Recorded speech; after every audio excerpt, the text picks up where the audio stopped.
Halo, perkenalkan nama saya Priscilia Unika Pendong, NIM 1870447. Pada saat ini saya akan mempresentasikan mengenai tugas EAS pada mata kuliah penulisan ilmiah. Dan pada soal yang pertama yaitu jelaskan dengan singkat definisi manuskrip, konsep dan ciri-ciri karya ilmiah, serta sistematika penulisan karya ilmiah. Kita masuk pada jawaban. Yang pertama, definisi manuskrip. Manuskrip terdiri dari kata manu dan skrip yang diartikan sebagai tulisan tangan.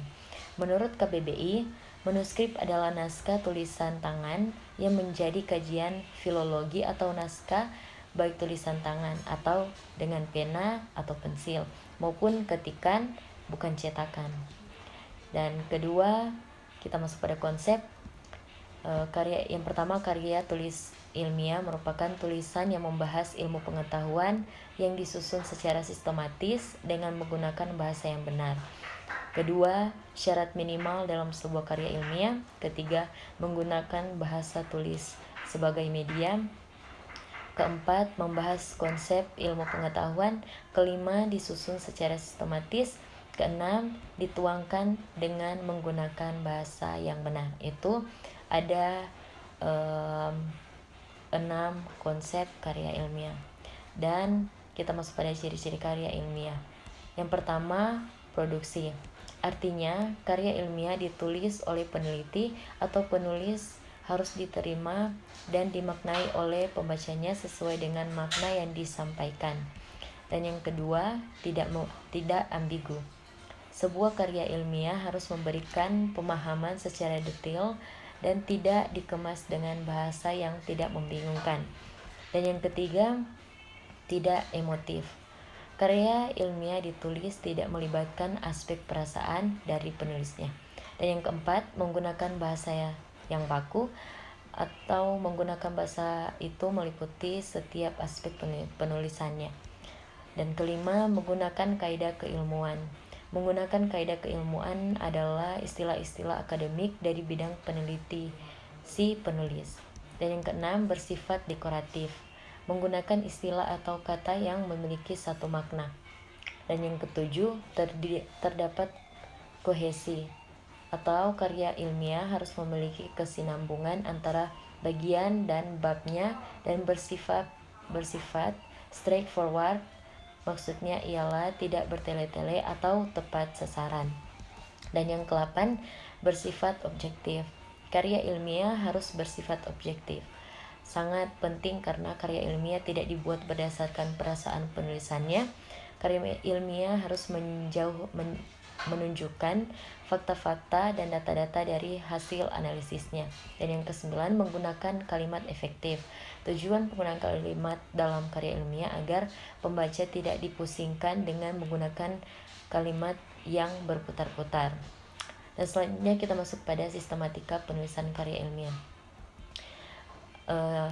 Di sistematika penulisan karya ilmiah terdiri dari bagian pembuka. Yang pertama, sampul. Kedua, halaman judul. Ketiga, halaman pengesahan. Keempat, abstrak. Kelima, kata pengantar. Dan keenam, daftar isi. Dan bagian isi bab 1, pendahuluan. Yang pertama, latar belakang masalah. Dan yang kedua, rumusan masalah. Ketiga, batasan masalah dan pembahasan. Keempat, tujuan penelitian. Kelima, manfaat penelitian. Keenam, kajian teori atau tinjauan pustaka. Ketujuh, pembahasan teori. Ke-8, kerangka pemikiran. Ke-9, argumentasi keilmuan. Ke-10, pengajuan hipotesis. Dan pada bab 2, pembahasan terdiri dari kajian teori dan kedua, tinjauan pustaka. Bab 3, metodologi penelitian. Terdiri dari yang pertama, waktu dan tempat penelitian. Kedua, metode dan rancangan penelitian. Ketiga, populasi dan sampel penelitian. Keempat, instrumen penelitian. Kelima, pengumpulan data dan analisis data. Dan pada bab 4, hasil penelitian. Terdiri dari variabel penelitian. Kedua, hasil penelitian. Ketiga, pengajuan hipotesis. Keempat, diskusi penelitian. Dan pada bab kelima, penutup. yaitu kesimpulan dan saran. Di bagian penunjang ada lampiran atau daftar pustaka. Nah, kita masuk pada soal yang kedua, yaitu jelaskan hal-hal yang dibutuhkan saat melakukan perencanaan penulisan ilmiah. Yang pertama itu memilih topik. Dalam penulisannya harus mengikuti kaidah kebenaran, isi, metode kajian, serta tata cara penulisan yang bersifat keilmuan.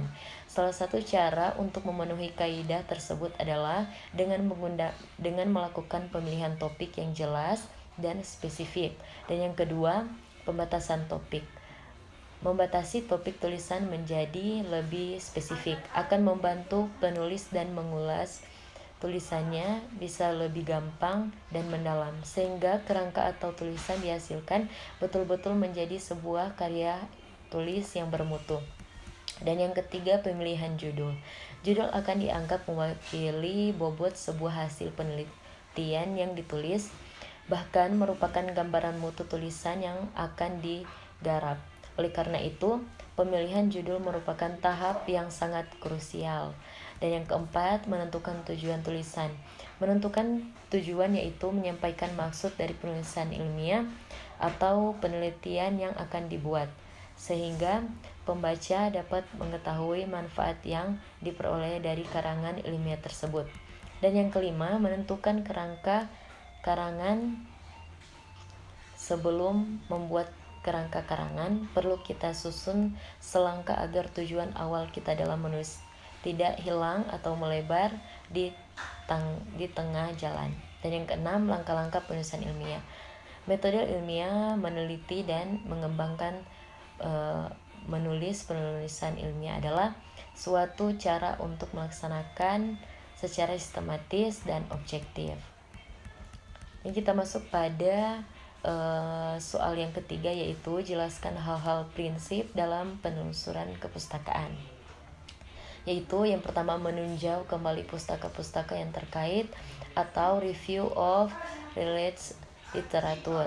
Dan yang kedua, relevan dengan permasalahan penelitian Anda. Dan yang ketiga, diperoleh dari buku ilmiah, laporan penelitian, tesis, disertasi, peraturan-peraturan, buku tahunan, ensiklopedia, dan sumber tulisan lainnya baik tercetak maupun elektronik.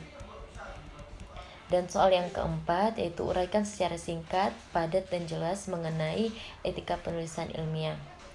Nah, etika penulisan ilmiah adalah norma atau standar aturan perilaku yang harus dilakukan atau yang tidak boleh dilakukan oleh penulis tentang baik dan buruknya cara penulisan ilmiah. Dalam hal ini, yang dinilai bukanlah benar atau true dan salahnya atau false suatu karya tulis ilmiah, melainkan baik dan buruknya, cara penulisan ilmiahnya, serta penulisan yakin tahu baik atau buruk baginya. Dan kita masuk pada soal yang terakhir adalah berikan penjelasan mengenai cara menulis citasi. Dan yang pertama itu ada IAEA atau Institute of Electrical and Electronic Engineers. Citation style adalah gaya format diterima secara luas untuk menulis makalah penelitian yang biasa digunakan dalam bidang teknik, khususnya dalam ilmu komputer. Dalam IAEA, gaya kutipan yang bernomor, tapi nomor kutipan termasuk dalam teks dalam kurung, bukan sebagai superscripts. Semua informasi bibliografi secara eksklusif termasuk dalam data referensi di akhir dokumen di sebelah nomor kutipan masing-masing. Dan yang kedua, Chicago citation style. Gaya Chicago sebagai cara penulisan citasi merupakan yang paling tua dari 3 gaya penulisan citasi di Amerika. Asal gaya Chicago ini dari Chicago Manual of Style, lebih tepatnya di University of Chicago Press. Dan yang ketiga adalah Harvard Citation Style. Pada penulisan citasi Harvard Style, kutipan di dalam teks terdiri dari nama, belakang penulis, tahun terbit, dan nomor halaman jika relevan. Dan yang kedua, APA Citation Style. APA Citation Style atau American Psychological Association adalah jenis citasi yang diciptakan organisasi APA terutama untuk bidang psikologi dan sosial. Dan yang selanjutnya MLA Citation Style, Modern Language Association atau lebih dikenal dengan nama MLA Style adalah citasi yang dikeluarkan MLA dengan rancangan yang sederhana. Tujuannya untuk mempermudah penulis dalam menulis citasi. Biasanya gaya ini digunakan dalam bidang humaniora dan bahasa Inggris. Dan yang terakhir, AMA Citation Style. AMA adalah singkatan dari American Medical Association. Gaya kutipan ini digunakan terutama di bidang kedokteran dan sains.